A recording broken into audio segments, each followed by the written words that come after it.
Hi, welcome or welcome back to my channel. I'm back with Books and Tuxedos. These are the books. And this is the tuxedo. Today we're going to be talking about my mid-year reading check-in and also just a reading goals check-in. I am going to be following the mid-year Book Freakout Tag. I'll tag the creators down below for that. So this is going to be my reading up until the end of June of 2024. So overall this year I've read 61 books with an average rating of 4.2 stars. As far as like the breakdown for types of books I read 57 adult books, either nonfiction, novels, etc. meant for adults to read. I read 1 new adult book, 2 YA books, and 1 children's book. What children's book did I read? I read Charlotte's Web. That's what the children's book was. So as far as the format I read 27 books physically, 27 a mixture, so reading in tandem audibly and physically. I read 1 book solely an audiobook, and then I had 2 books that I read on my Kindle, so ebooks.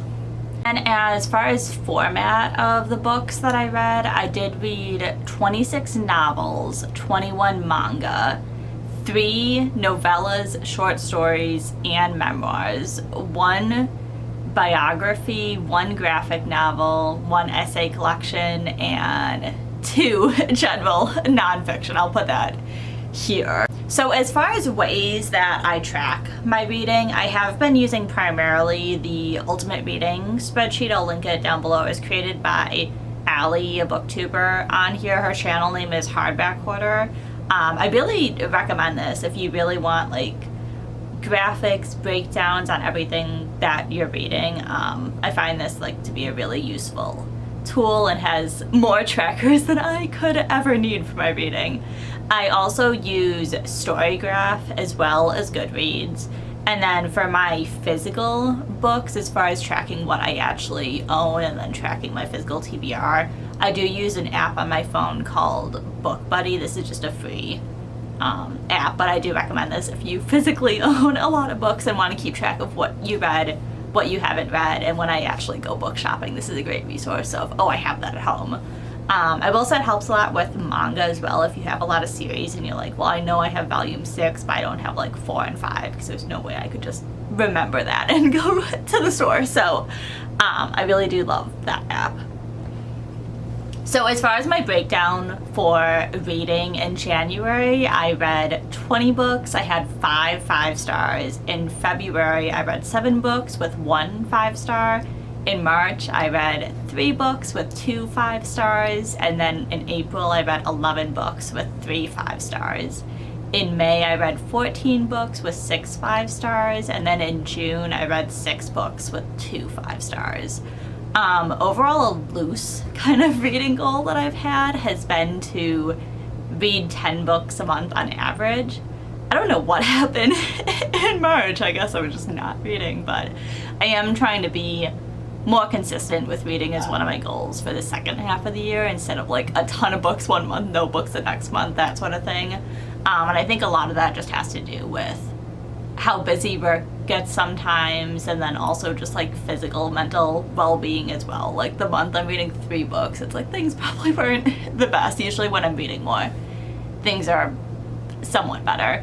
And then as far as just some overall stats I pulled from Storygraph here, my average time to read a book is 6 days currently. My top genres are horror, fantasy, contemporary, or literary fiction. So overall, the first half of the year I read 25 horror, 8 fantasy, and then 10 contemporary or literary fiction. I did notice when I was looking at my stats on Storygraph and how they like automatically pull them for contemporary versus literary has been different from what I have on my reading spreadsheet. Obviously those are similar categories. I don't know how you guys differentiate between literary and contemporary. I kind of lump them together. I don't really care to go through and try to differentiate which genre I'm reading more of. I kind of put those two together. And then on average, the majority of the books I read were under 300 pages, medium pace, and then dark, tense, and emotional for the moods, which is not much of a surprise there. So as far as some of my overall goals for reading this year, my overall goal is to read 100 books by the end of the year. So far I've read 61 books, 26 novels, and 21 manga. Another goal I have is to read over 50% of the books I read by a BIPOC author. And currently I'm at 75% of my reads being by BIPOC authors, which actually surprised me because I thought I was closer to the 50%. Granted, I did read 21 manga, so that definitely contributes to that. But in terms of the breakdown, ended up being 46 BIPOC authors that I've read from. 14 of the books were by LGBTQ plus authors, and then 20 were marked as own voices, and 13 had disability rep. As far as the authors being like LGBTQ or disability rep, some of those overlap with also being BIPOC authors, so I didn't differentiate that out on my reading spreadsheet. But the big thing I am tracking is mainly if it is a BIPOC author. I think naturally I kind of gravitate to some books that have LGBTQ representation, so I'm not really necessarily tracking that as a separate statistics, but really just trying to be more purposeful, I guess is the word I'm looking for, just as far as my reading and seeking out books by diverse authors in general, which I think a lot of that has kind of just come naturally due to the people that I follow as well, and just the recommendations I've been getting too. And then another loose goal that I had, by loose I mean really loose because we definitely have not got there, was to get my physical TBR under 250 books. Currently, based on the app I've been tracking on, I am at 365 unread books that I own physically. So as far as getting my physical TBR down, I did read 23 of the books this year so far off of my physical TBR. 17 were from the library, 6 were bought new from Barnes & Noble, and then 5 were bought on Pango Books. I will say sometimes I have been trying to check a book out from the library, and then if it's a 4 or 5 star, go and order the book if it's something I want to have on my shelves. And one thing that has been exciting with the reading tracker is I've been tracking how much money I've saved by using my local library. So if you are a reader and you don't have a library card, definitely recommend it. There's a lot of resources that a lot of major libraries have as far as also utilizing like Libby and Hoopla, etc. So that's the main source for my audiobooks when they're available.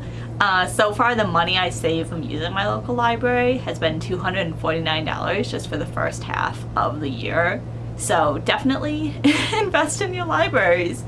I will say out of the $249 I saved, I do know, just off the top of my head, I did end up ordering A People's History of the United States off of Pango Books after I read that from my library.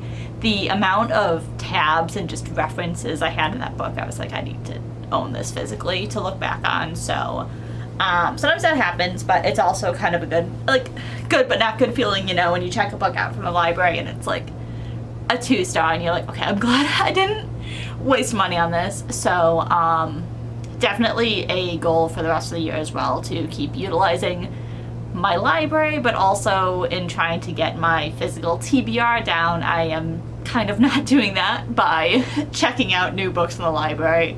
So another goal I had was to read 20 nonfiction books for the year in total. So far I've read 7 nonfiction books, so I think that's definitely still possible to get to 20 nonfiction books by the end of the year. And getting into the mid-year book freakout tag questions. Question 1 is a loaded one of what was your best book so far this year? So I could not narrow this down to one book. out of the 60 something books I read, so I have 4 to tell you about. First one being Parable of the Sower by Octavia E. Butler. I'm going to try to be brief with my overall thoughts on these because we could be here all day. So briefly, Parable of the Sower, if you're not familiar, it follows essentially the social collapse of America. We follow Lauren and her family as they try to survive. There's so much more I could say about this. Again, we would be here so long.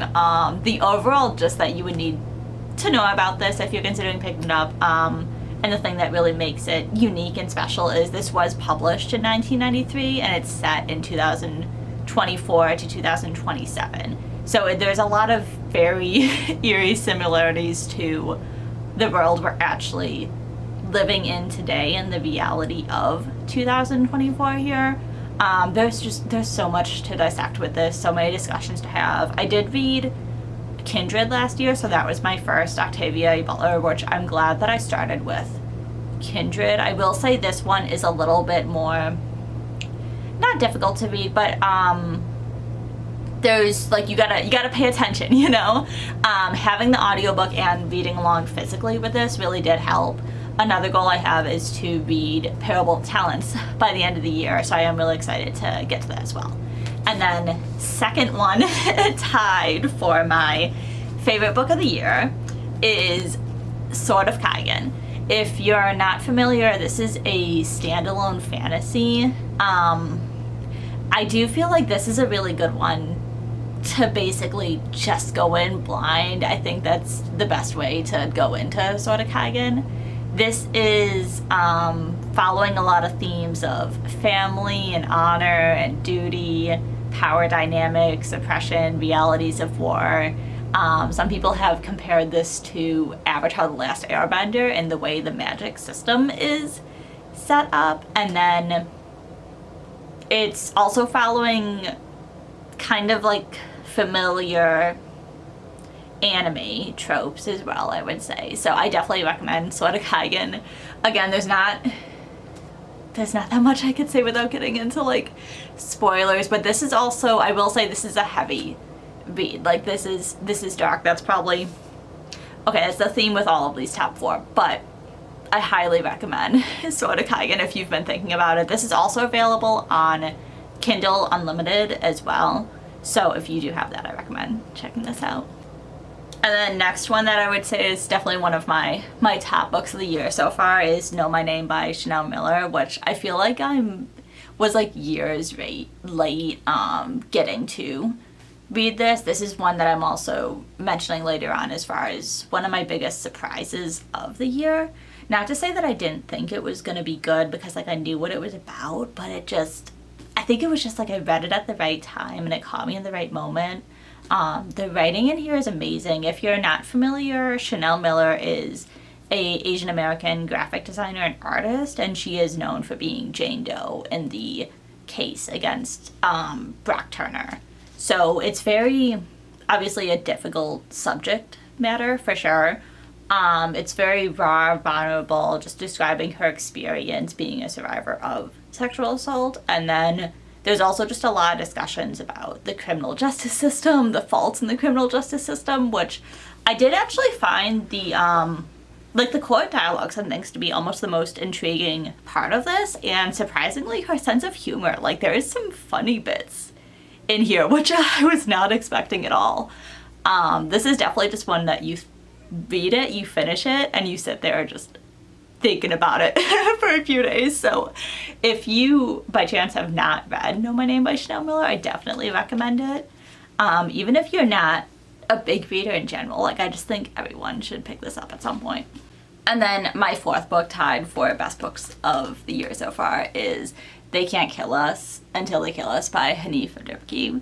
Apologies if I'm pronouncing his last name incorrectly. This was so good. I was recommended this by a few different people. All I knew that it was a collection of essays about music, and I was like, okay, cool, I'll check it out. I did listen to this on audio and I read physically, so I kind of switched back and forth. I would just describe this as essays about music, but also just so much more. Highly recommend checking this one out. Okay, and then apologies for the lighting changes. It's now later in the day. My friends came over and just been doing some things around the house, so I am now back to finish this book tag. So question 2 is, what's the best sequel that you read this year? I haven't had too many like novel series that I've been reading this year, but 2 manga series that I have been continuing with are Chainsaw Man and then also Blood on the Tracks. So right now I am up to, I think, volume 16 or 15, the most newly released volume in English of Blood on the Tracks I have caught up to. And then with Chainsaw Man, I finished up to, I believe, the end of arc 1, so volume 11. I know there's more out now, so I definitely want to continue that for sure. Really enjoy both of these series. These are both in the horror manga category. Really enjoy the characters in here, and then also excited to see where this is going. I don't know if excited is the right word, but it's been a really interesting ride so far. I'm definitely going to keep checking out the volumes of this. The art style in this is also amazing, so if you love like Junji Ito and just horror style manga, I definitely recommend picking this one up, because I haven't heard quite as many people talk about this series. And then the next question is a new release that you haven't read yet but would like to. So I do have a few. I'm sorry, I'm trying to answer these with one book and it's hard. So for the new release you haven't read yet but you would like to, I do have I Was a Teenage Slasher by Stephen Graham Jones. I did talk about this in my Summerween vlog, and I've read the first like chapter or so, but definitely excited to continue with this. Another one that I'm looking forward to for new releases is also by Stephen Graham Jones, The Angel of Indian Lake, and this is the one series that I do also want to try to finish by the end of the year for sure. I did read last year and the year prior the 2 others, and the Indian Lake? What the hell is this series called? The Indian Lake Trilogy. That's the name of this series. Sorry. So I'm excited to see how this ends. It's also like the books that are a third and close in a series are so difficult to get yourself to like start it, because you know it's the end of your time with that character, but still excited to see how this goes. And I'll be posting my thoughts on that once I finish the series. And then the third one I have for new releases I haven't read yet would be A Love Song for Ricky Weld by Tia Williams. I did read 7 Days in June last year, 2 years ago actually, I think, and I really love that. So I definitely want to pick up everything that this author has written and read through her other backlist work as well. But super excited for this. I'm not that into romance in general, but something about like contemporary romance sometimes just really hits, so I'm excited to see how this goes for sure. And then the next question is your most anticipated release for the second half of the year. A few that I have as far as most anticipated are The Unmothers by Leslie J. Anderson. So this is described as small town folklore, and the part of the description that really gripped me was, a horse has given birth to a healthy human baby boy. So excited to see how that goes. Also the cover is just really intriguing to me. I haven't heard of this author before. I'm not sure if it's a debut, but this comes out in August of 2024 if you're interested. And then another one I had on my most anticipated for the year was We Came to Welcome You. This is a adult debut from the author of We Don't Swim Here and Burn Down, Rise Up, and this is set to release in September of 2024. I really did like We Don't Swim Here, and I'm really excited to see what this author is going to do with an adult debut, because I do believe all their other work is YA, so I want to see how that is for sure. Also, again, really loving the cover with like that pie on there. That just sounds so intriguing. So interesting to see how that is going to go. And then the last one I had for my most anticipated, which I saw recently, is Interstellar Mega Chef. And this was described as the Great British Bake Off in space with queer women, and I was like, oh, absolutely, I need to check that out. So that comes out November of 2024. And then looking at it as well, it does say it's the first in a series. So interesting. That'll be interesting to see how that goes. It does look like the author has a few other books. It looks like they might have just like contribute to like compilation type books. So I'm not sure if this is their first like debut novel with this one. And on Goodreads it doesn't really have too many like ratings or reviews. I mean, I know it doesn't come out until November of this year, but it currently, as of July, as of filming this, it has 12 ratings and 9 reviews. So definitely kind of interested to see how that's gonna go, but the description is just wild enough that I'll pick it up. So, and then the next question is your biggest disappointment so far this year. I've been really fortunate this year to have a fairly really good reading year. Like I had a lot of 5 stars, which is really exciting. I think I have been really intentional with what I'm picking up and trying to just allow myself to DNF more, because if I'm not feeling it, I'm just gonna like not finish the book, you know? But 2 that I did have that I would definitely say were disappointments are Dragon Fruit and then also Butcher and Blackbird. So I guess I'll talk about Dragon Fruit first, just because I feel like this was more of a true disappointment than like just really not liking the book at all, you know? This just kind of fell flat for me, unfortunately. I really did like the concept and I was excited to see how it was going to go. It sounded like it was gonna be like Moana fantasy, like island vibes. I just didn't really connect with any of the characters. And I know it is a YA fantasy, but I feel like that doesn't mean that things can't be more explored. It was very much like this happened and then this happened and then this happened, and I just didn't care. It wasn't like bad to the point of like, oh, I'm gonna DNF this type of thing. But honestly, I read this a few months ago now, and I really couldn't tell you much of what happened. There was a bat. I remember a scene with bat, and that was kind of the book. So there was supposed to be some sort of like romance involved in this too. I didn't really care much about that, but I was just disappointed in this because this was by a Pacific Islander author, and I know there's not too many, at least that I could find, as far as like that many books that are popular by Pacific Islander authors, so I didn't want to like, you know, post negative reviews about that as well. I know this author did write another book too. I'm blanking on the title of it, but I might try that because it does have better reviews, and it's still an author that I'll kind of follow and see what she does in the future. On the flip side, an author that I won't be giving another chance is Butcher and Blackbird by Bryn Weaver. I could not stand this damn book. I don't even know why I tried to finish the audiobook. Everyone was saying this was so amazing and like they loved the guy and all this, and I did not care about these people. A lot of people really liked the audiobook because it was like the full cast with the 2 of them, but there was like too much weird moaning on the audiobook, and it was just kind of cringy. That's how I would describe this, like cringy. It wasn't good. I didn't care.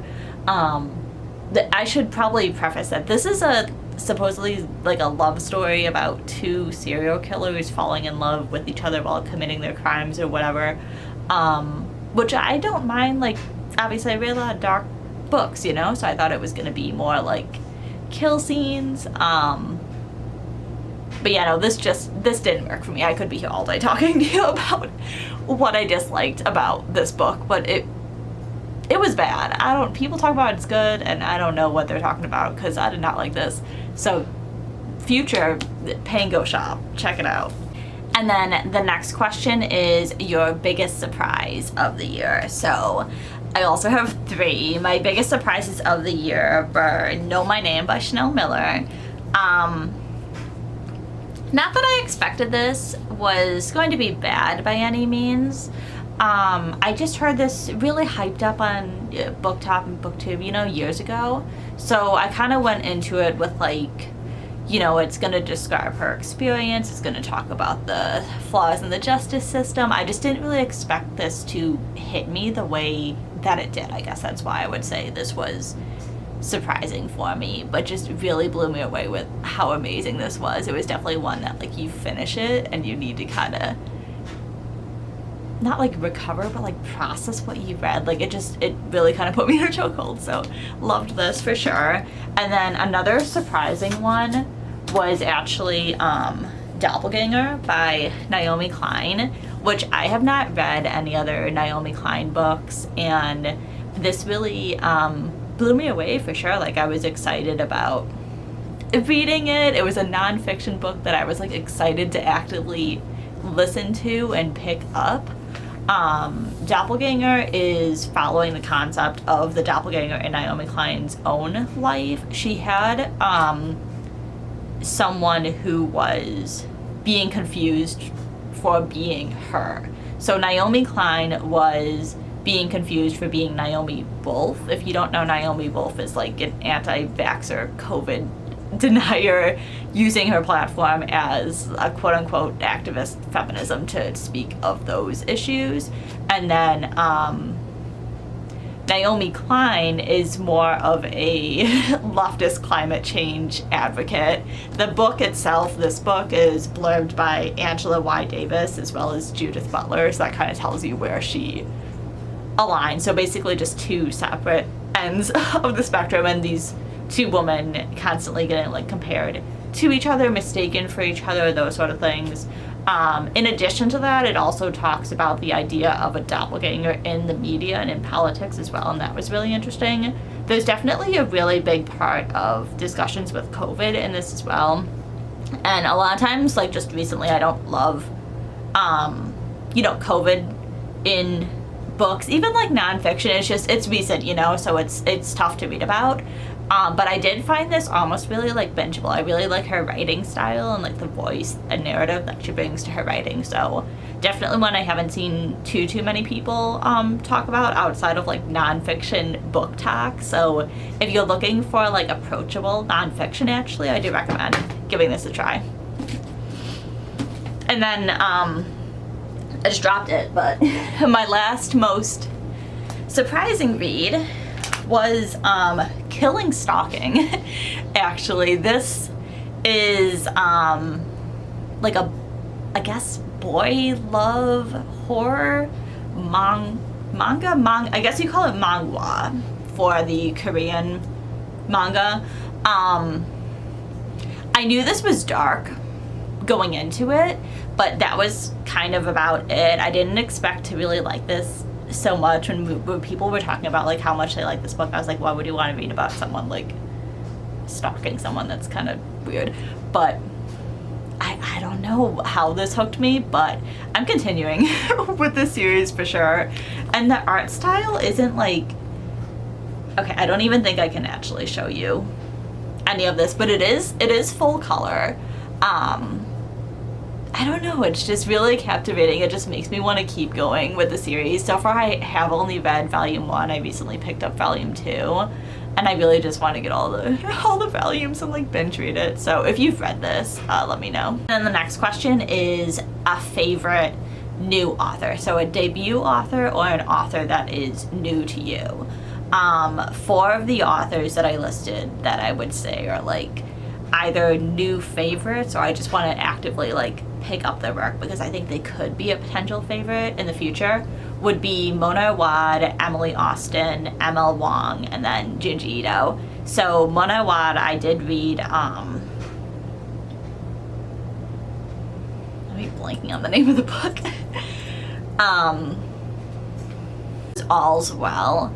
I ended up rating that a 3.5 star. There were like some issues that I had with it, but I really liked her writing style. I really liked the way that she represented characters. The disability rep was really cool in that too. And I just want to see how some of her other books go. I know a lot of people have been praising Bunny for years, but I do think this is an author that I could really, you know, like her work in the future too, so definitely want to check that out. And then also Emily Austen. This was my first Emily Austen book that I have finished. I actually did start, what's it called? Hang on, it's behind me. So I did start before Everyone in This Room Will Someday Be Dead. I had checked it out from the library like a year and a half or 2 years ago, and then my my loan for the Kindle book ended up expiring, so I had only read like the first couple chapters of it, but I did really like her unique writing style, which led me to purchasing Interesting Facts About Space. I ended up giving this 4 stars. Again, kind of similar to the Mona Awad book. I feel like there were some things that I felt like could have just maybe been explored or explained a little bit more, but I really did like the main character in this as well, and then also just the representation throughout, so I do want to check out her other work as well. And then the last 2 new favorite authors for me would be Emma Wong with Sword of Kaigan. I really want to check out her other book. I forget what the title is, but it's supposed to be like more like dark academic, so I want to see how that book is, because I did hear really good things about that as well. I'm not sure if she only has the 2, but anything else she writes in the future, like this was so good, so I will definitely be following what this author does. And the other one that I had as far as new favorite author would be Junji Ito. Gaio was my first Junji Ito that I did finish. I started Tomie previously, and I ended up like soft DNFing it, but I do want to go back to that. I think that story was just, I mean, it's obviously very repetitive, and I was kind of getting the point of what it was, but absolutely love his art style. It's so creepy, but it's just really unique. I'm sorry, I opened to a page that probably wasn't the best one to show you. But yeah, I definitely recommend a manga fan in general to check out Junji Ito's work. I'm sure so many people are talking about him that you've heard of Junji Ito, but I do want to read his backlist for sure. The next question is, who's your newest fictional crush? I didn't read too much like romance this year really to give an answer on a relationship or a personal relationship that I really like, so I guess my answer for this is gonna be Makima from Chain Man. Why did I say Chain Man? Chainsaw Man. So anyways, just really love this series, and what they've done with her character as well has just been really interesting to see. I'm really excited to see how this series is going to evolve in this second portion of the series. Also really recommend the anime as well if you haven't seen the anime, because I also love that too. So yeah, Makima, that's my answer for newest fictional crush. And then the next question is your newest favorite character. So for newest favorite character, I would say Amin al-Sarafi from The Adventures of Amin al-Sarafi. It's just so cool to see an older character have representation and just be like a complete badass as well. I really love this book a lot, and I want to see how the series is going to continue, and just like the whole gang that she has with her as well. This is just such a fun read. And then also I would say, as far as like newest favorite character, definitely Misaki from Sword of Kaigan.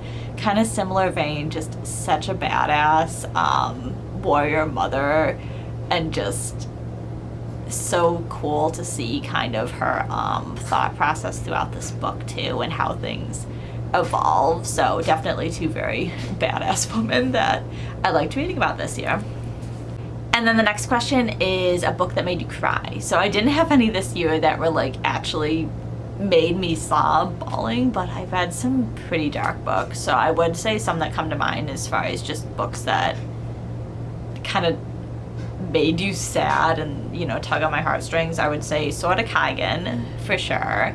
Also the death of Vivek Oji.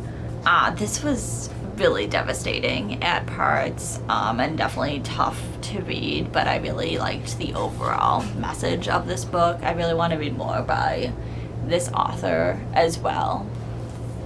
And another one that comes to mind as far as made you cry or made you really sad would be Blood on the Tracks, Volume 14, the author's note at the end. Yeah. Also, The Reformatory by Tanara Revdu is another one that comes to mind just as far as devastating, emotional. This was so well written. I really want to check out her backlist as well. And if you haven't read The Reformatory, definitely one that I recommend picking up for sure. And then last on the list of books that are sad or books that made you cry, definitely 2 essays in this collection. The Fall Out Boy essay, if you know. And then also I stopped the audiobook to read this one physically. And then August 9th, 2014 is the title of the other essay that was just really devastating. So there's a lot of heavy stuff in this book. I know I said that it's about music, and obviously it is, but it gets pretty dark, so I do recommend kind of looking up content warnings and things before going into this. It's also obviously his personal story and experience, so yeah. And then the next question on a happier note is a book that made you happy.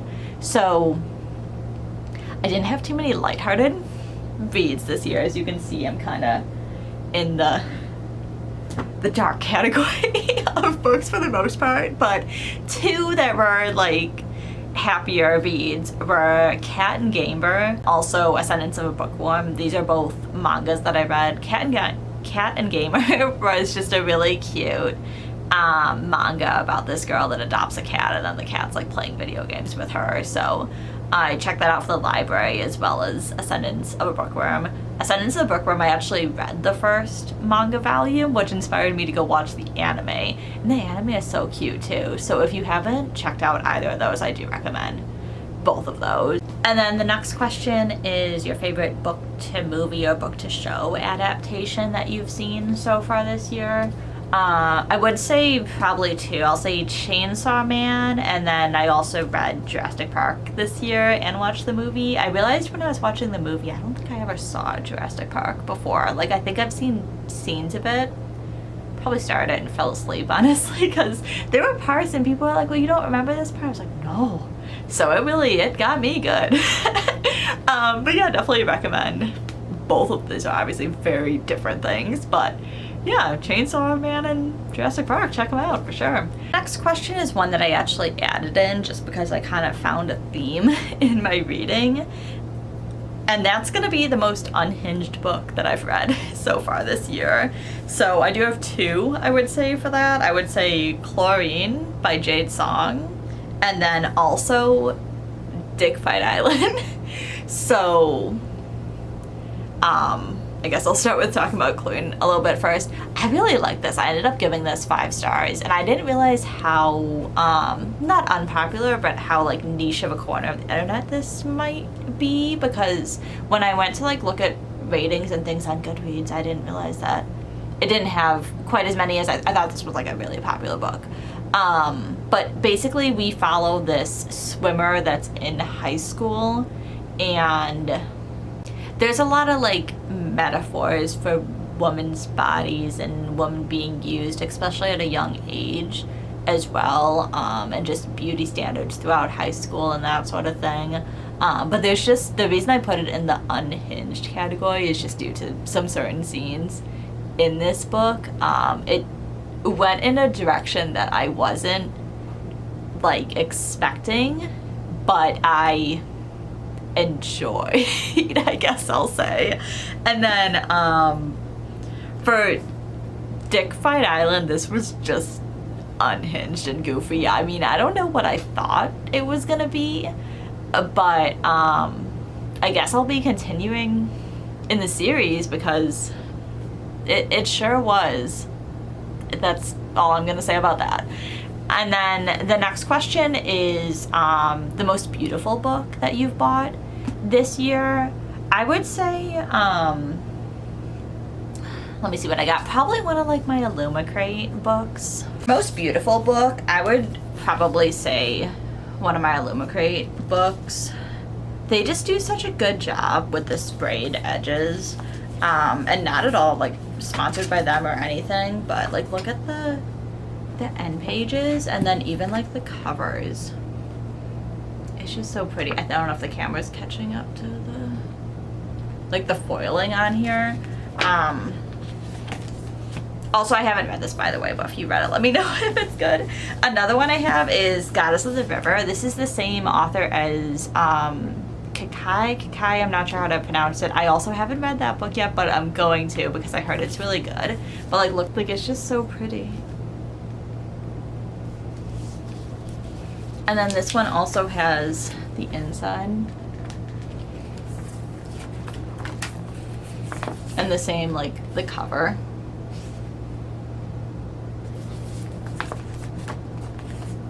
I do believe that Illumicrate's a UK-based company, but if you're in the US, you can also get, I guess it's the same end paper on the back end, but if you're in the US, you can get the subscription as well. So if you are looking for like a book box with pretty sprayed edges and stuff, I do recommend them.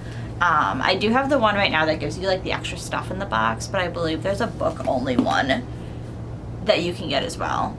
So yeah, that's my answer for most beautiful book. And the last question is, what books do you need to read before the end of the year?